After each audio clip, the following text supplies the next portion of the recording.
the charming town of Hamelin, nestled amidst rolling hills and babbling brooks, there lived a talented musician known as Johann. With his flute in hand and melodies in his heart, Johann enchanted the townsfolk with his mesmerizing tunes. But Hamelin was plagued by a most peculiar problem: rats. The rodents scurried through the streets, gnawing on food stores and spreading disease wherever they went. The townsfolk tried everything to rid themselves of the pests, but to no avail. One fateful day, Johann arrived in Hamelin, his flute singing a sweet melody that danced through the air. Intrigued by the promise of a solution to their rat infestation, the townsfolk gathered around Johann, eager to hear what he had to offer. With a confident smile, Johann declared, "I can rid your town of rats with the power of my music, but my services come at a price." Desperate for relief, the townsfolk eagerly agreed to Johann's terms, promising him a handsome reward in return for his aid.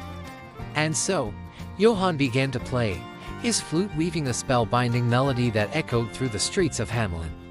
To the amazement of all, the rats emerged from their hiding places, drawn by the enchanting music. Entranced by Johann's melody, they followed him in a mesmerizing procession, leaving the town behind them. Through winding alleys and over cobblestone streets, Johann led the rats away from Hamelin, his flute guiding them to their fate. And as the last rat disappeared from sight, the townsfolk erupted into cheers, grateful to be rid of their unwanted guests at last. But when Johann returned to collect his reward, the townsfolk's gratitude turned to greed.